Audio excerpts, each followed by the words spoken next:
should not be the senior partner. There's two ways of approaching issues. One is to look to the government to be the sole source of solution, and the other is to work in a partnership. And so if I were to create a contrast of philosophies over the course of the last few years, the stimulus wasn't stimulative. It was a spending bill. There was construction included in the stimulus, the shovel-ready construction, which was about 12 cents on the dollar. But the other 88 cents on the dollar, and these aren't my numbers, these are the Wall Street Journal, the other 88 cents on the dollar was pure spending. And so this president and that Congress had the opportunity to fix the economy, try and overcome the recession, or use the recession as a way of fundamentally doing something else in government, and it became more about spending and about government than it did about solving the economic crisis. And so, my solutions, which we didn't have an opportunity when you sit in the minority, especially in the House, we went for a period of 1 year where we spent $1 trillion in the budget, $1 trillion on the stimulus, and $1 trillion on the president's new health care reform, and the Appropriations Committee never met once. And that's the committee that's supposed to make a determination how the money is spent. And then when it goes to the House floor, it was under a closed rule, which means the public never had input. The minority never had an opportunity to present alternatives. And then when it got to the House floor, again, there was limited debate and no alternative.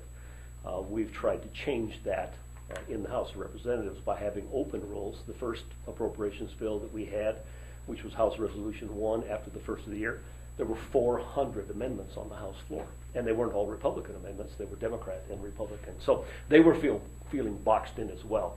So if I were to suggest a difference of philosophy, and mine is one that there are governmental needs. However, we shouldn't always look to the government to solve all of our problems for us. In the ideal world, what would you like to see in health care? I think that the Medicare Part D, which is the prescription drug coverage for seniors, was a reflection of my philosophy. We knew from the beginning of Medicare's existence, up until the time that legislation passed, that we were moving away from in-hospital care overnight and checking in to more reliance upon things like prescription drugs. And there was never a prescription drug coverage for seniors. They always asked for it, and we always recognized, I wasn't there, but there was a recognition that it was necessary. However, it never got done.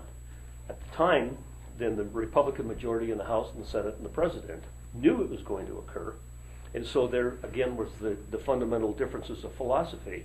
Was it going to be a government-run prescription drug coverage, or was it going to be a market-based coverage where you had competition, where packages could be put together, where the packages and companies competed against each other to lower the price of prescription drug coverage for seniors? And that was how we approached that prescription drug coverage, and it passed. And it has come in, surprisingly, under budget, less than what was anticipated. When you have a pure government solution, it never comes in either under budget or rationing does occur. And that's the fear we have of the new health care reform under President Obama and what passed the Congress, because it is more of a government solution than trying to get better coverage and more widespread opportunities for others to compete, and we see it heading towards a universal health care system. And I think that universal health care or a government-run solution would be a problem. One of the things that I don't think either got covered correctly or people clearly understood is in the President's health care reform, half of which it was anticipated is going to cost $1 trillion, which is just the governmental cost. That has nothing to do with individuals and the economy and businesses. But the governmental cost was anticipated to be $1 trillion. Even Max stood up on the Senate floor at the time of the discussion and said, well, it could be as high as $2.5 trillion. Chances are that's where it's going to be. But if it comes in at $1 trillion, which is where the bill passed, half of it, the money came from Medicare to set up a new healthcare system for non-Medicare recipients. So if you have Medicare that's failing, why would you take $500 billion out of a failing system? You're just exacerbating or speeding up the time at which it's going to fail. Now, they did give some upfront goodies, $40 billion worth. What they did was fill the donut hole in the Medicare Part D and preventive health, about $40 billion. The problem is that was given up front. The rest is going to be taken out of Medicare, the difference between the 40 and the 500 billion in the years 2013 and 14 and beyond. And so it's created a problem in the future. I, as chairman of the Appropriations Subcommittee on Department of Labor, Health and Human Services, and Education, have direct responsibility of trying now to make all of this work. I'm going to have to adjust for sequestration, and we can talk about that if you want. I'm going to have to adjust that if the courts make a determination that a part of the healthcare reform legislation is unconstitutional, I'm going to have to deal with that as well. So my plate is going to be full going into this next year of trying to match what's happening out in America and the coverage for seniors to what's going to happen with the court case and all the other things that are going on. Yes, sir. Follow up on that a little bit. But sort of a two-part question. The first part is, my understanding, according to the Congressional Budget Office, was that the health care bill was actually going to save the government money. $300 billion, I believe, was the number I read. And a related question is, I end up hiring a fair number of people from around the world to work for me in my lab at MSU. I have a really hard time hiring them because they're so afraid of the American healthcare system, and they see it as completely broken relative to what they're used to in New Zealand or Germany or Switzerland. Can you comment on that, maybe? I mean, my impression is from all these people from around the world that they see our system as very broken, and their system is much more effective and efficient. But they also have the opportunity to rely upon many of the breakthroughs the American healthcare system provide for them. Most of them are not in the business of the pharmaceutical breakthroughs or the technological breakthroughs, the things that come about as a result of our marketplace. But if that was true, you would expect us to have a longer life expectancy than those countries. We don't. We have a shorter life expectancy than those countries. So is the technology really buying us anything? No, one of the things that we don't do is we don't legislate lifestyle. One of the interesting things, and I hate to get into social engineering because that is not what I'm all about, but if I were to suggest that Medicare is kind of topsy-turvy, if you think about it, you can smoke, you can drink in excess, you don't have to eat smart, and when you turn 65, you go on the system and we put you back together. Wouldn't it make more sense to turn that around and give people incentive for a healthy lifestyle? And the best way to create an incentive is through taxes. We use the tax code a lot to create jobs, to create economics in communities. Why not say you don't smoke, you get $1,500 off of your taxes every year if you drink in moderation? And again, I don't want to enter into you have to fit into this one category or you don't get the tax break. I mean, that's not what I'm thinking, but it's just we're kind of topsy-turvy in it. And so some of these other countries, they have different cultures. They don't have a McDonald's or a Starbucks or some of the other things that go along with our lifestyle in America, nor do we want to be like Germany, nor do we want to be like Sweden or Canada. We want choice. We want the ability to pick the doctor of our choice. And that's what's kind of sad about, in my estimation, or what's happening with Medicare and with taking the money out of Medicare to pay for the president's health care reform, is that they say, well, you can still pick the doctor of your choice. Well, the problem is the doctor may not be able to afford you. And we're finding that more and more, especially without having solved the doc fix. And isn't it ironic that the doc fix, which is fully and fairly compensating doctors for Medicare patients, was entirely left out of the health care reform? That wasn't addressed at all. And that's hanging out there. And they had an opportunity because at one time they increased the tax on foreign investments. And they could have taken the money from that and fixed the dock fix. But what did they do with that money? Well, they sent it out to the states to shore up Medicaid, which is a state function. So it was rewarding bad behavior at the state level. And they sent it back to the local school districts for teacher salaries, which, again, is a noble thing. However, is that the federal government's responsibility to send money back? I thought historically education was, one, controlled at the local level, and two, paid for at the local level. So they raised a new tax that you could never raise again, but they didn't take the money and fix a federal problem. They took the money and sent it back to bailout states and local school districts. Oh, I was just going to, I should know this. Are you in your 5th term? 6th. Your 6th term? Mm-hmm. Okay. So you don't have a long history in Washington compared to some of your colleagues who've been there for decades, but the perception outside of Washington is that Congress is essentially dysfunctional, that it's deadlocked on almost any issue and can't really accomplish anything. Is that the perception amongst you and your colleagues, that it's ceased to function? Not necessarily. Again, I go back to the earlier conversation that we had about people, are seeing the sausage made more than they've ever seen before.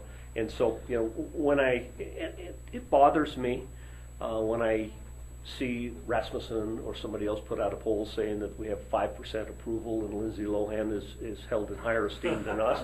Well, I would suggest that if Fox News and CNN and everybody else focused as much on a 24-hour basis, 7 days a week on Lindsay, she'd be right down there with us, or you. I mean, it's the close scrutiny that is occurring, which again is a good thing. I just hope that we don't destroy our government or our trust in government because of the constant observation of the sausage being made. There are those of us that still can work very well together within Congress. Rosa DeLauro is my ranking Democrat. Now we go toe-to-toe philosophically on things like, can you every Congress continue to spend more, or do you have to try and figure out how to save money from within to pay for some of it, because we don't have a balanced budget requirement. So the easiest thing to do is just give more money. However, Rosa and I co-founded the Baby Caucus in Congress. There are caucuses. There's a wine caucus. They pay particular attention to wineries and the unfairness of the tax system. There's the rural caucus, the Western caucus. She and I co-founded the Baby Caucus 3 years ago for the specific purpose of paying attention to infants from 0 to 3. And we've had initiatives and gotten money into the budget for things like early childhood education, paying attention to the education that occurs. And there's some phenomenal videos out there of babies where a baby was sitting there and the mom's talking and the mom turns its back, and within 60 seconds the baby goes through this whole range of emotions and the things that occur in the minds of an infant that you don't really know. And it was in relation to abuse, and it was in relation to drug use by a parent and such. And so we work very closely together on those kinds of things. I work with Congressman Boren of Oklahoma, a Democrat, on gun issues because he's particularly interested in Second Amendment issues, and so am I. And so a lot of that occurs that you never see. And so when you have 435 in the House and 100 in the Senate, chances are you're going to have conflict, and you're going to report the conflict, not the things where we're getting along. So when Michelle Bachmann stands up and attacks Harry Reid or something like that, that's what gets the coverage. And yet, I can talk to Harry, I can talk to any of the Democrat senators, and most of the Democrats in the House are friends. Do you meet on a regular basis with Senator Baucus?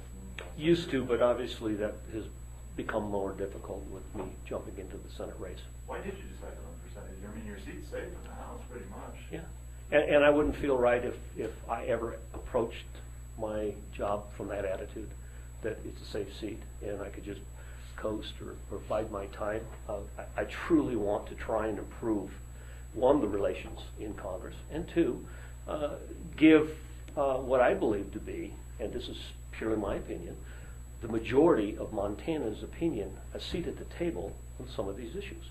I don't think that the people of Montana, after all the town hall meetings I've had, and I kind of set the standard on visiting all 56 counties, would have supported the president's health care reform as it existed. I don't think the people of Montana thought that the stimulus that passed was the solution. I think Montanans want to see, a recognition that small business is what creates an economy, not necessarily the government spending creating an economy.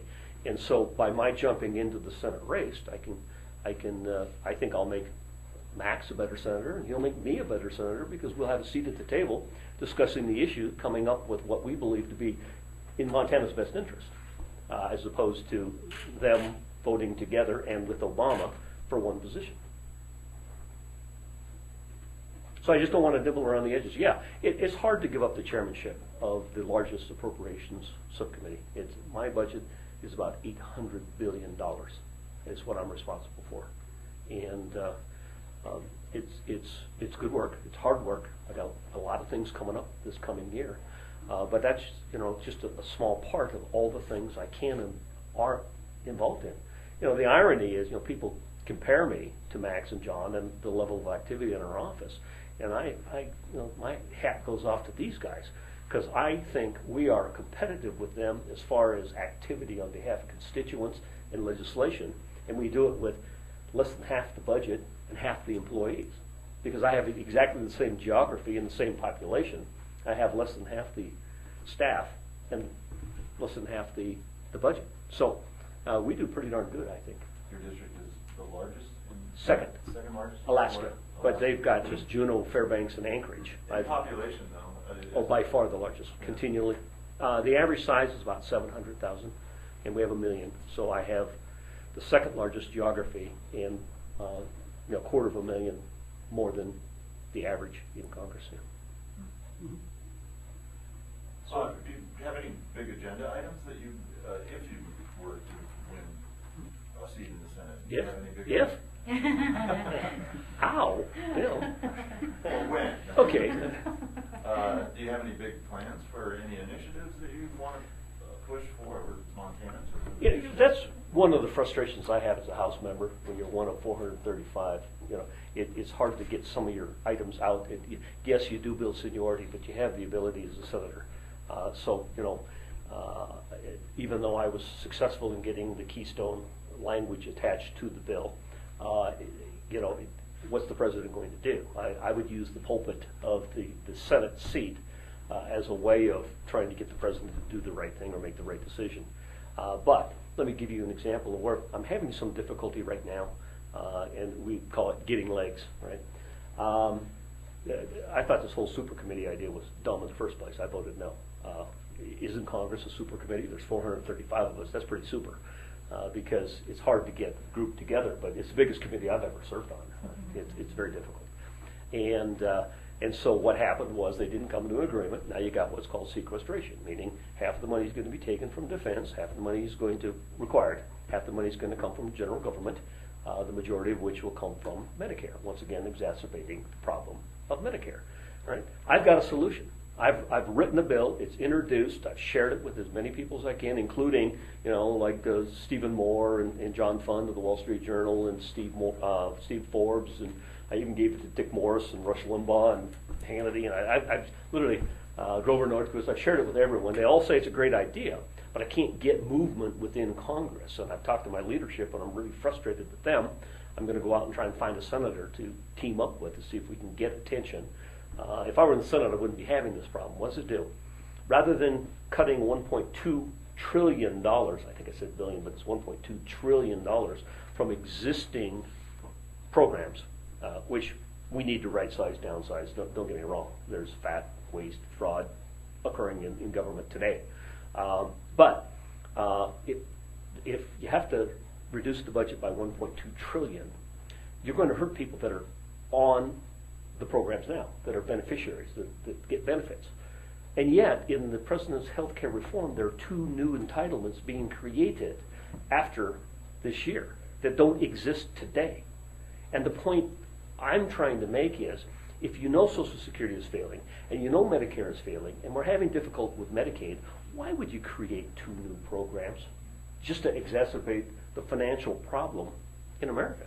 And they are the expansion of Medicaid, which 26 of the states are suing the federal government saying, we can't afford that. You can't do that to us. It's supposedly going to add 30,000 new people to the Medicaid rolls in Montana alone. That's a new program. Those people are not on a program today.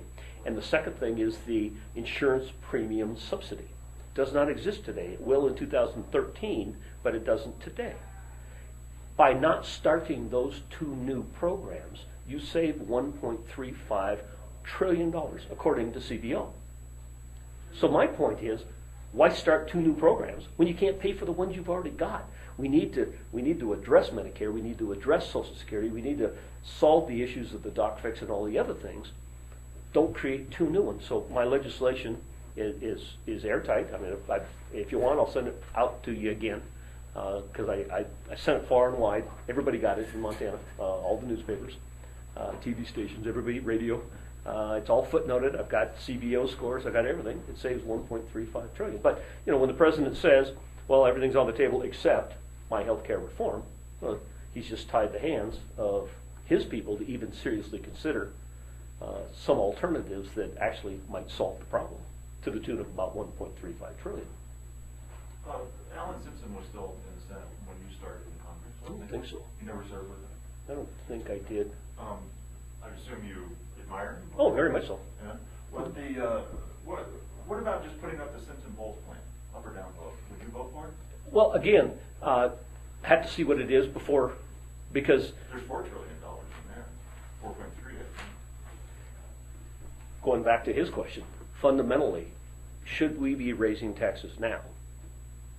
Or should we try and stabilize our economy before we even begin going down the path of raising additional revenues? Because, Simpson, and Alan and I have gone round and around on this. We're friends. I mean, I'm in the Masonic order with him. He shop. I see him all the time in Billings. He comes up from Cody and shops in Billings. So he's been a close personal friend over the years. But he doesn't always get it right either. Keep in mind, he was the one that carried the legislation back in the 80s to take illegal aliens and give them citizenship, because that was going to solve the problem for once and for all. The problem is they didn't strengthen the border. And so now we have 13 million illegal aliens in America today, and this hurts Montana, by the way. People say, well, I don't get it. Why do you care so much about securing the border?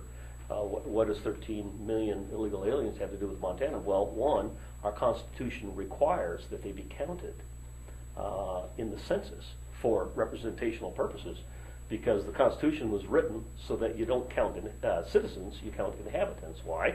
Because the southern states wanted to count slaves and get more representation in Congress without giving them citizenship. And it's never been changed. And Roscoe and Mark Roscoe in 1992 tested that, went all the way to the Supreme Court and lost. And so they are counted.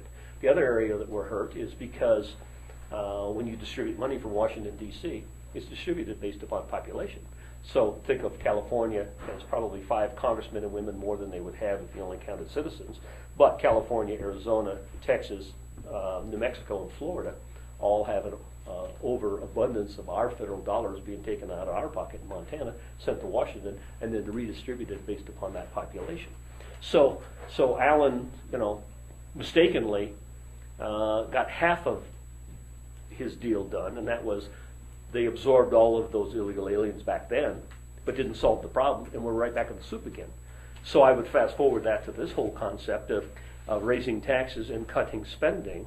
Shouldn't we be working on the spending part of it first before we ask the beleaguered taxpayer to take more money out of their pocket to feed a inefficient, bloated government?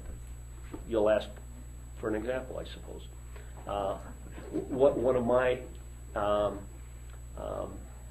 hearings that I had this last year, and I'm going to continue working on it, had to do with improper payments.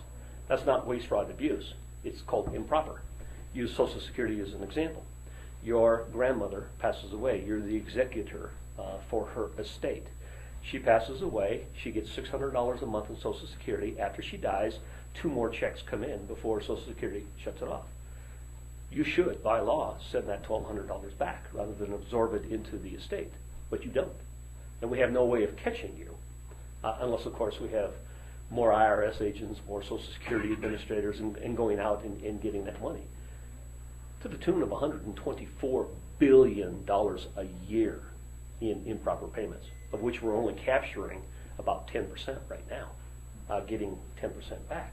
So the question becomes, do we hire more IRS agents? Do we hire more Social Security Administration employees? We already have 65,000 of them. That's how many that goes through my subcommittee are funded.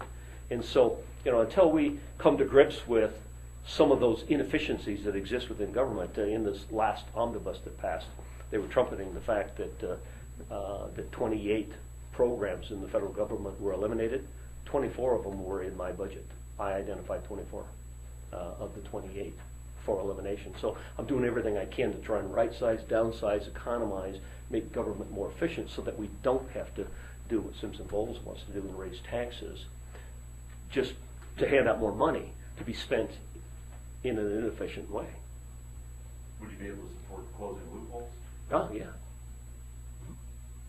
And that was part of the super committee's recommendation, was closing loopholes, and they didn't have any tax increase. I know that you know, and I don't know what the super committee's recommendations were, because it was all pretty much done behind closed doors, which was another one of the reasons that I opposed it in the first place.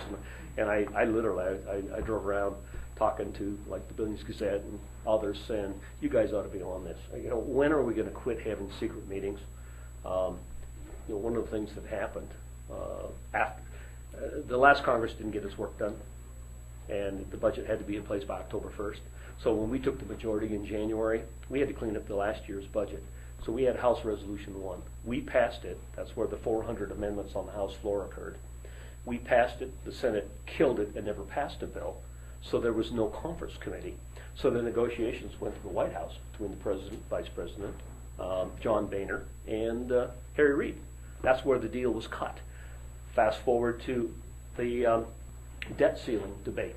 We passed cut, cap, and balance. Senate killed it. We started negotiating with ourselves. We sent a second version over. They killed it. They never passed anything. And when they don't do that, what happens? Then it goes to the White House, and the President, Vice President, Boehner, and Reid, once again, negotiated a compromise behind closed doors, presented it to the Congress. Both were under a emotional barrier. The first one was government shutdown. So that created, an emergency, a crisis. You have to pass this, because if you don't, government will shut down.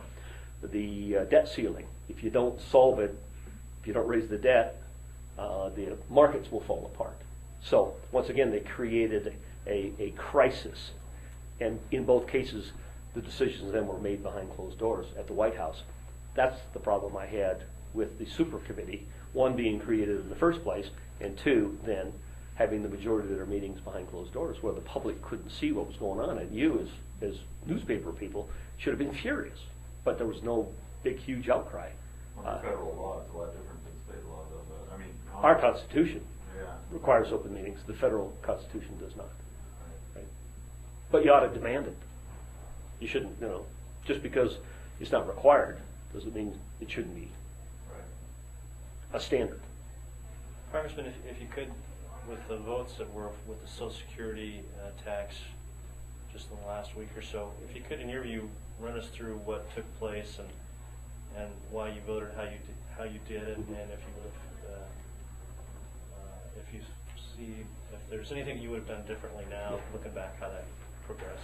Well, I would like to get a chart to you so that you can see the differences between our one-year solution and their 2-month solution.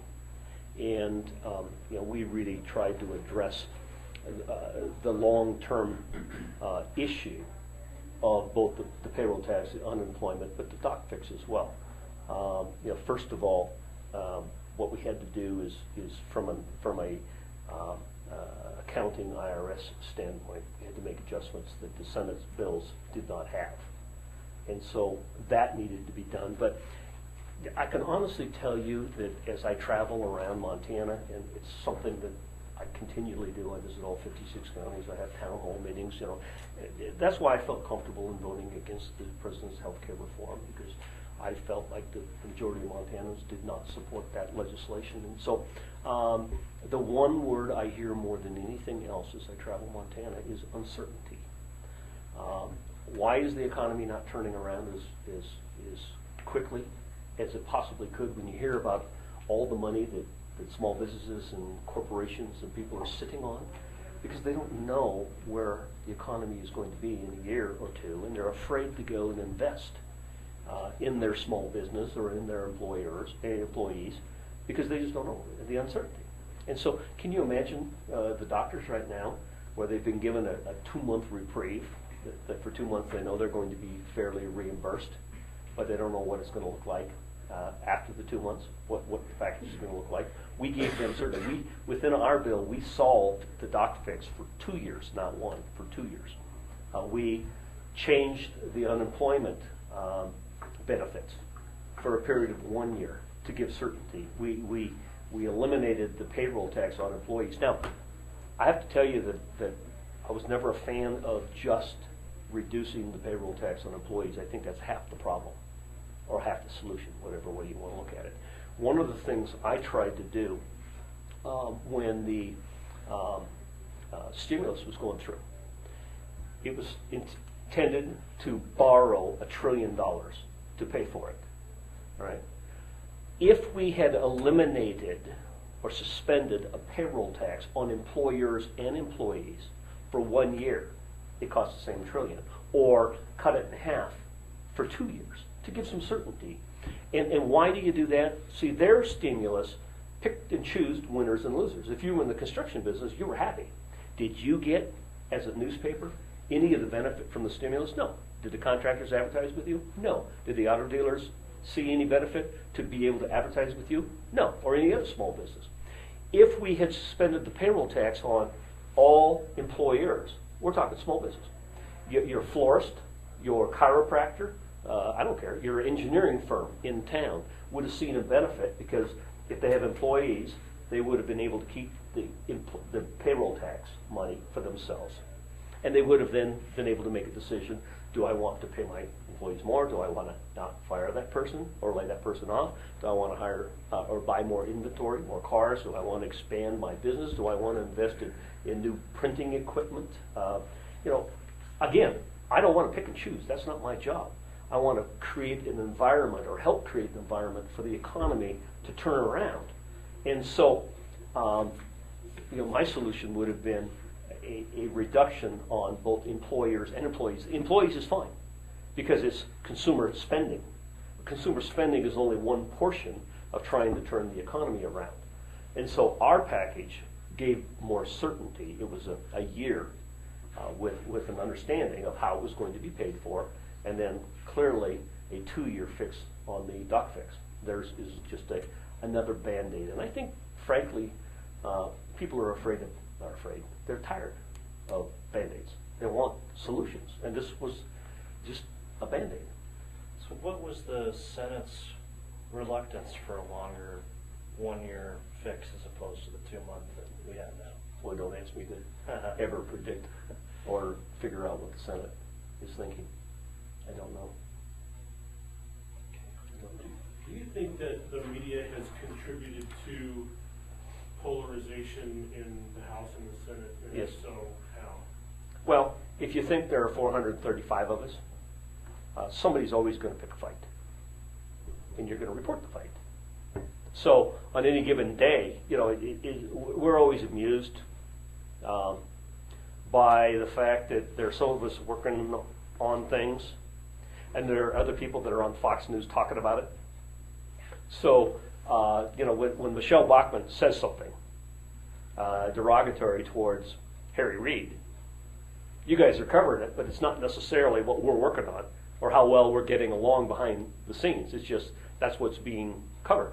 So then all of America for 24 hours gets to see, and I don't mean to pick on Michelle, it's just a common name that you hear. Those are the kinds of things that you report, the conflict and the controversy. And that is not necessarily what's going on back there. It's just, that's why it's interesting to me. I mean, one day I mentioned something to one of my colleagues at the conference, which is our caucus. And by the time I got back to the office, I always have it on Fox News when we're not in session, and I look up and he's on Fox News saying what I said, only kind of got it right. It's like, well, I'm not going to share information with that guy anymore. And so sometimes, you know, you've got your press hogs in Congress that spend all their time trying to figure out how to get on TV. So we create the problem for ourselves, and you help exacerbate it. So speaking of Michelle Bachmann, today is the Iowa caucus. One of the stories that's come out of the Iowa caucus is the negative ads from PACs. There's also been on the TV here some negative ads. I assume there's been some against you. I know there's been some against Tester. This newspaper often runs little sidebars sort of talking about how accurate those ads are. And usually, in my mind at least, they're deceptive to fraudulent. Is there anything we can do to stop this? Is this situation acceptable to you? Have you ever thought about telling a PAC not to run an ad because it was deceptive against your opponent? Yes, like 3 or 4 questions. Sorry. No, that's fine. First of all, I don't mean this as a joke, because the Constitution is not a joke, but that pesky Constitution gets in the way sometimes. And what it is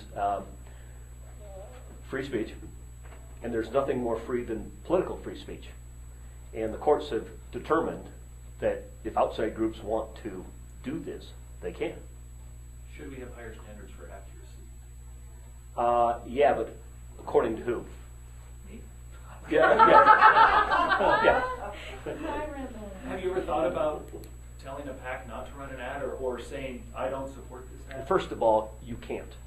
Okay. Because they have to be independent. Now, I'll give you an example. You can ask them not to. Yeah, but they don't have to do it. No. And in 1996, I ran against Max Baucus.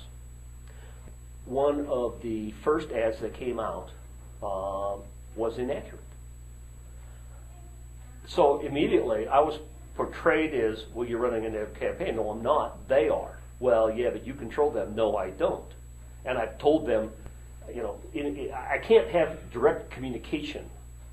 That's illegal. I cannot call up Karl Rove and say, stop it, take it off. That's illegal, right? So just to prove that we didn't, well, not to prove, the Democrat Senatorial Committee, after the 96 election, filed suit against the Republican Senatorial Committee for coordination between candidates. And so, you know, in a deposition, I was able to put my hand on a Bible and my other hand in the air and say, and not only did I never have communication with the Republican Senatorial Committee, I think that they, Alphonse D'Amato and the Senatorial Committee, single-handedly probably cost me the election, because I did not want to run a negative campaign. I wanted to run a campaign about my family and the future of Montana and America and my vision. And I never got a chance to do that because immediately, because they ran an inaccurate negative ad, it was believed to be and portrayed to be coordinated with me. Well, eventually the suit got dropped against all the various candidates because there was no coordination. They were just idiots within the Senatorial Committee. So it's frustrating to us as well. And it's kind of one of those that, you know, if you could ever know that if you said, I won't let them do it, and you don't do it, it might work, but I don't know how. Because you cannot keep somebody from doing something either on your behalf or against you under our Constitution, under the interpretation of the courts so far. Question for you. I've been kind of following the Forest Jobs and Recreation Act, and I hesitate to call it Senator Tester's bill because I think there's an awful lot of people who've worked on that together.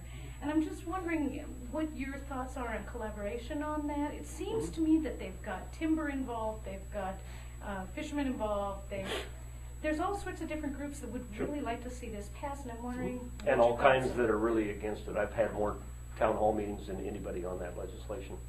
And I just, there's a, back up to when I was a lieutenant governor. There's nothing more controversial than natural resource policy in Montana. There's a continual conflict, and there always will be.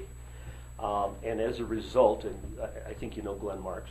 Glenn was, I worked with him. He's the head of the association that now works with all the conservancies.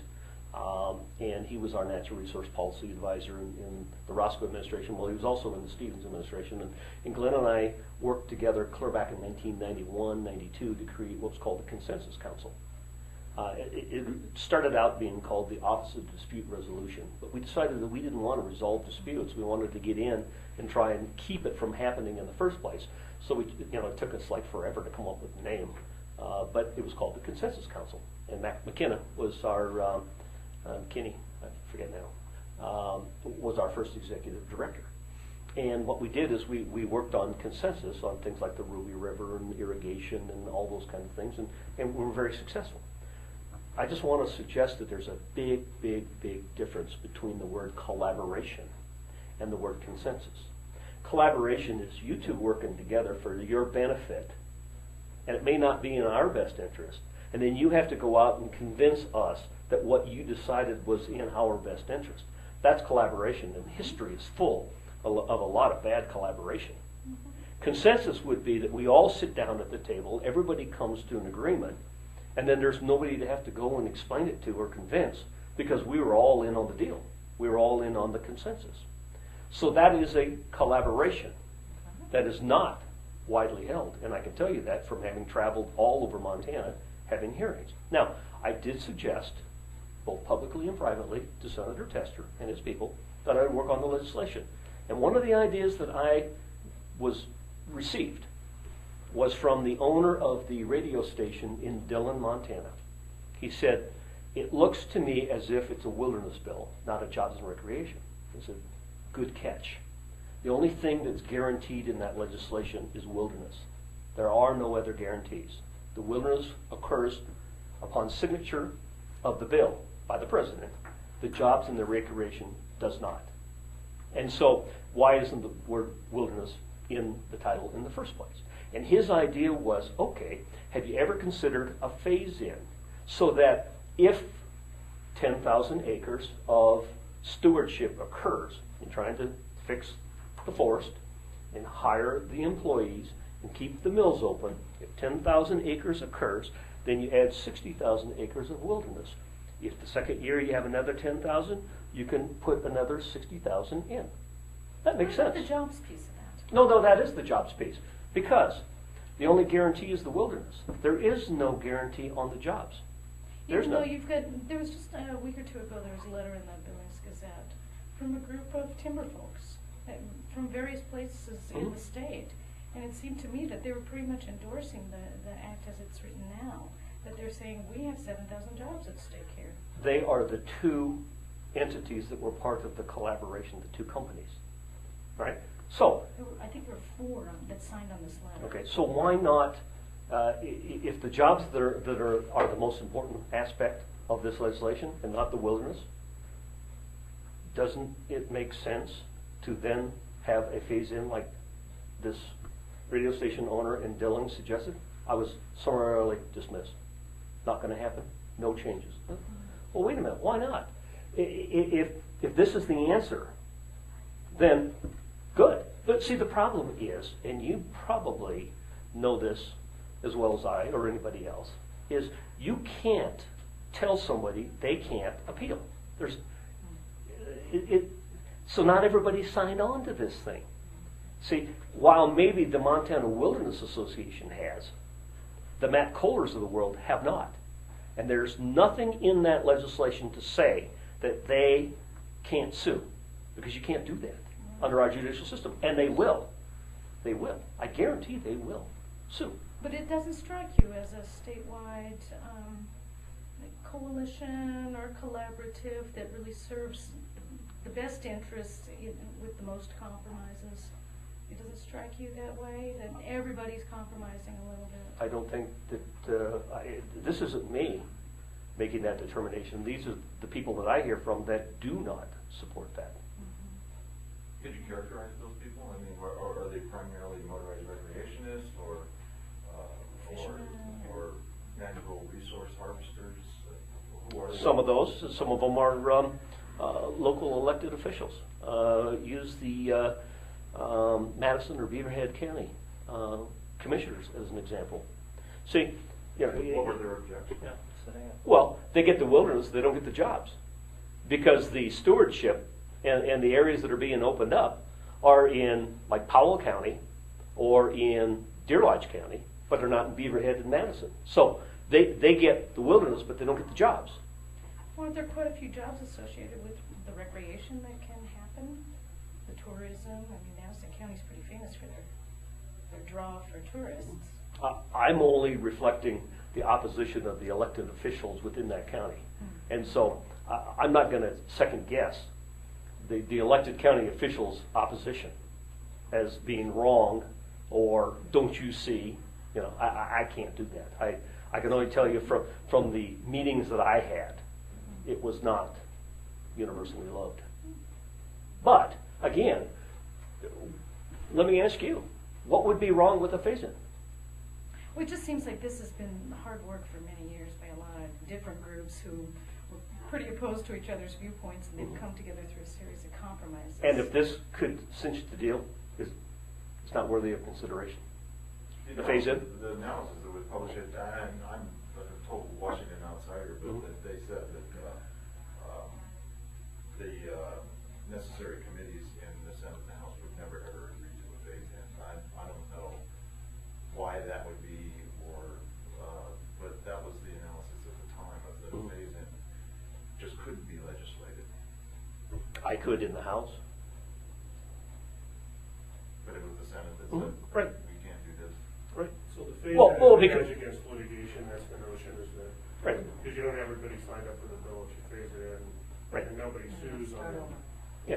then you can keep going. And That's if right. somebody sues and obstructs the process, then it's not. That's right. So, Yep.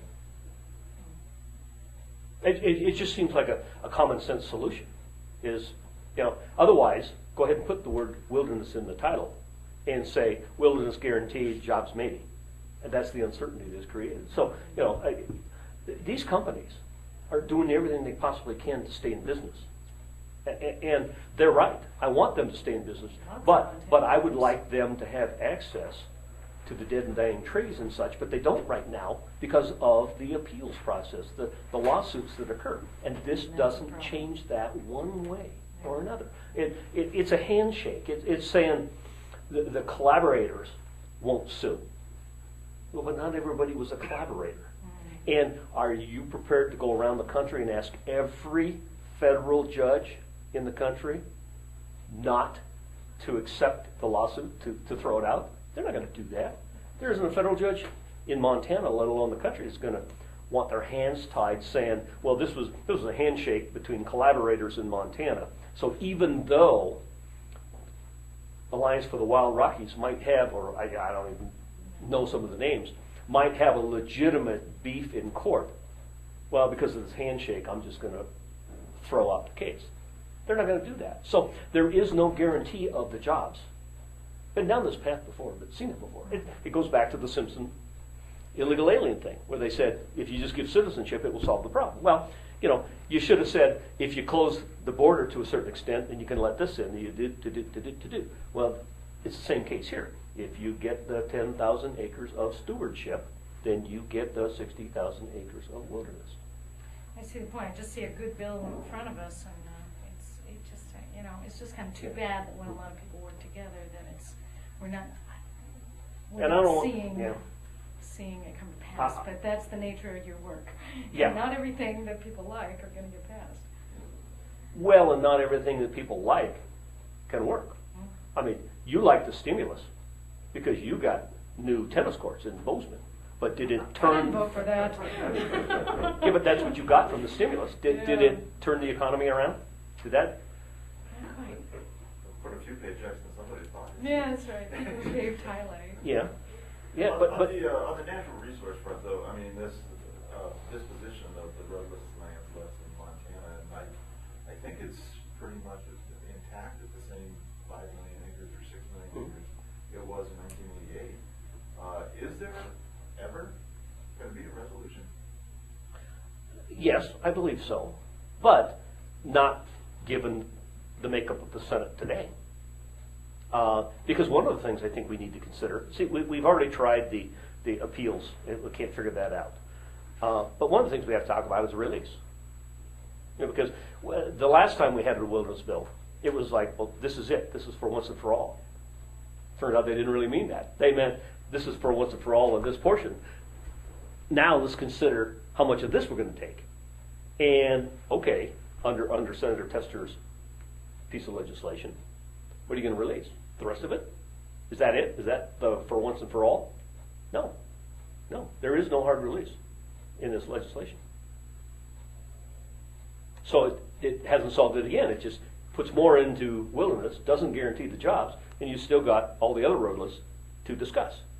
It seems like the conservationists, though, sort of have a de facto victory as long as they keep this stalemate going. Isn't that the case? I don't think you heard that. That's not what we heard from that other group that was here Well, a you couple of probably weeks wouldn't ago. care. Yeah. But I mean, I mean, what's happened to those roadless lands since 1988 Right. is just maybe a little nibbling around the edges, but it's pretty much still there. I wish I had a better memory of what Conrad worked on as far as when he first got into Congress. I can't remember. In fact, I called up Jack Ramirez and had him, because he was chief of staff, try and relive it for me, and he couldn't remember either. It would have been nice to have seen, because Conrad and Max actually worked together on. Pat Williams was still in Congress, and I think he had a big hand in that role, didn't he? Yeah, 30 years yeah, ago. that was just too long ago for me. I was focused on state stuff. But, I think, I could work with Max on it. And Steve Daines. You're headed for the Senate. Sorry. You're headed for the Senate. What do you think of the Senate filibuster rule? Protects the minority. Protects the minority. So, and it only takes, what? I guess it takes 60. 60. It takes 60 to override the Yeah. filibuster. So Right. 41 can maintain Mhm. a filibuster. Why don't they have to get up and filibuster? Right. I Would you don't. be in favor of at least saying, okay, Yeah. if you want to filibuster a bill, here's Mhm. the microphone, Yeah. occupy it, Yeah. Mhm. 24/7. Yeah. As long as you can do it. Yeah, the answer is yes.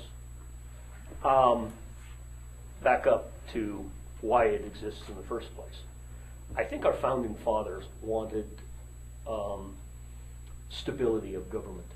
It wasn't 60 then. No, I know, but part of what they tried to do then was, it wasn't elected either. Your senators came from the legislature. That created a certain level of stability.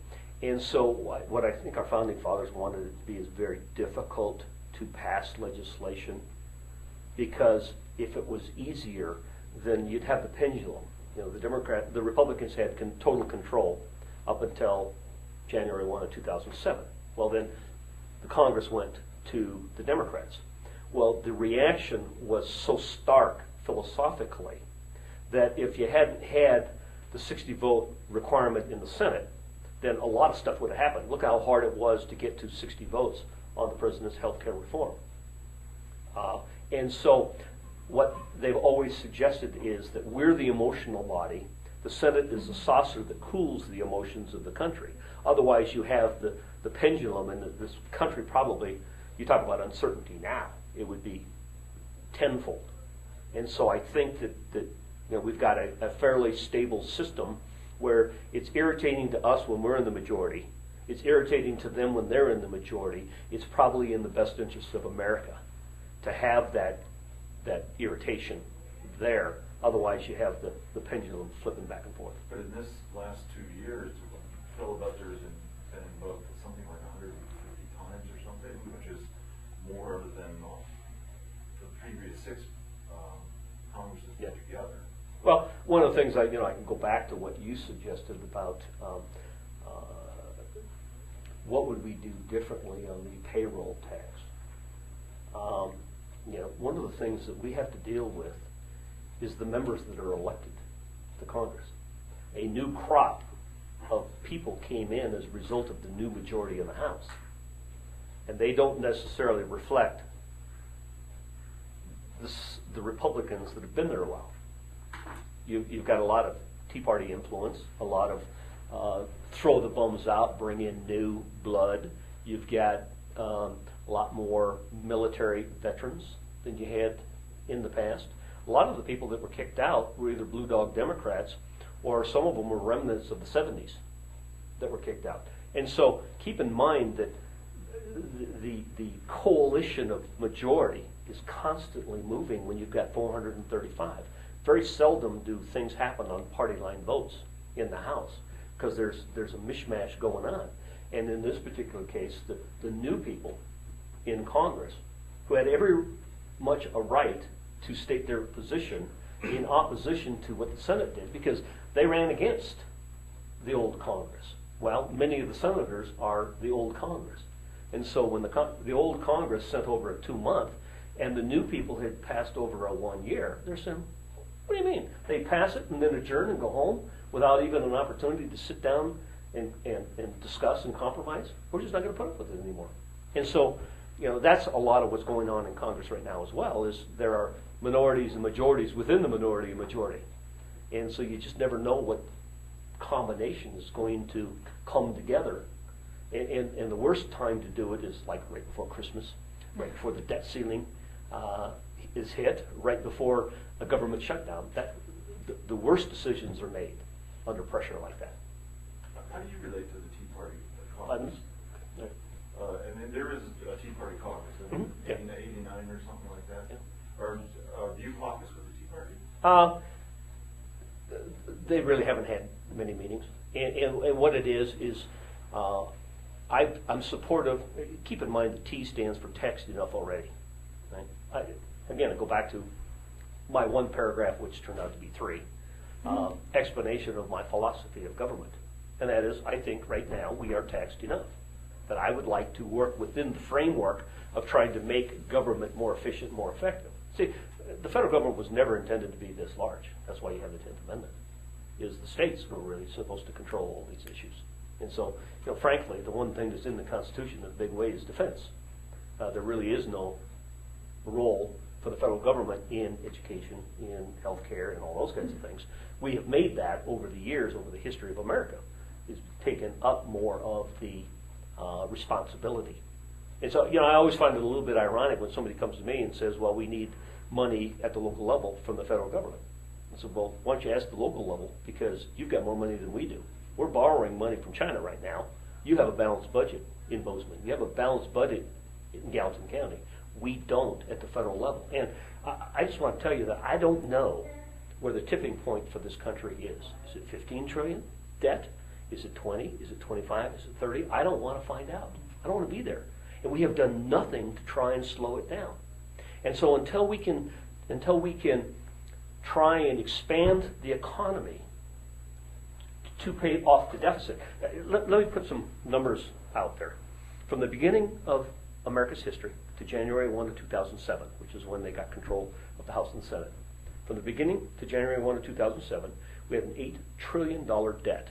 From January 1 of 2007 to the present, it's almost doubled. You can't do that. You can't sustain that kind of deficit spending. Our deficit for the 3rd year in a row is over $1 trillion deficit. That means we're spending more than we're bringing in. And so shouldn't we come to grips with our spending issue before we gather more money from people to pay for an inefficient system? That's the fear I have. And the problem is, I don't know how old your parents are, but mine are in their 80s. Some of you may have the same situation. I'm not sure they've got enough time left in their lives to see this economy come back so they can have their golden years again. And think of what the lost retirement income over the last few years for them. It's putting a lot of people on retirement fixed income at risk. And with kids, it's just, they're here one day and raised and gone and grown up the next. And when I have town hall meetings around Montana, I ask the question, are you better off than your parents? And pretty much everybody puts their hand up in the air. And when I say, do you think your kids are going to be better off than you?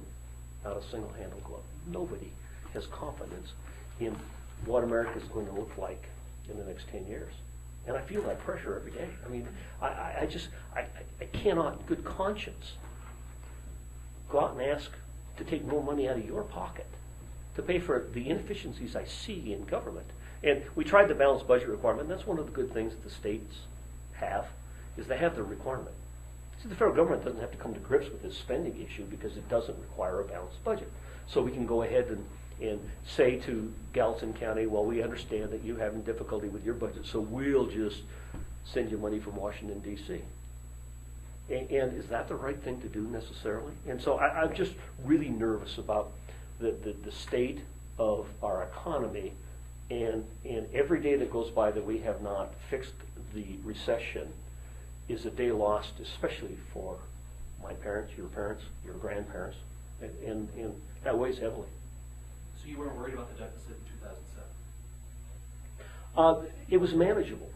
So we were borrowing money at 4.5% in 2007, the federal government, on the 10-year T-notes. Now it's under 2%. Our interest payments are less than 2007. Why are you worried now and not then? No, we're paying more in interest. Not much. Oh, yes. 4.9% is Yeah. So less than half of 4.5%. It doesn't matter. When you double your debt, you're paying more, even at a lesser percentage. But let me put this into perspective for you, okay? Okay. And that is after September 11th, we had the reaction of September 11th, and we had Katrina, which was the largest natural catastrophe in the history of the country, right? So our deficit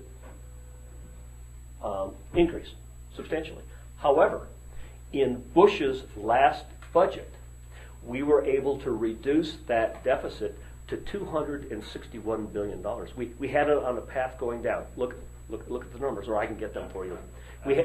We had it down to $261 billion. We were on a long-term, long-range plan to get back down to a balanced budget. And then the housing bubble burst. And then we increased spending with the new Congress in the last Bush budget and the first Obama budget, spent $1 trillion, and the stimulus was $1 trillion, and the president's health care reform was $1 trillion. So we went on a spending binge.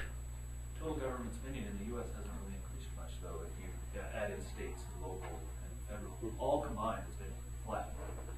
Seen the figures many times. Because the states have dropped, and the locals have dropped. and the feds have gone up, but it's been pretty flat. Mhm. So it's Yeah. not like it's exploded. Right. I mean, So what happens is the local school districts and the local governments don't want to go back to their taxpayer and ask for more money because they know the reaction they're going to get, so they look to the federal government. Yes, that's exactly right. And is that the right thing?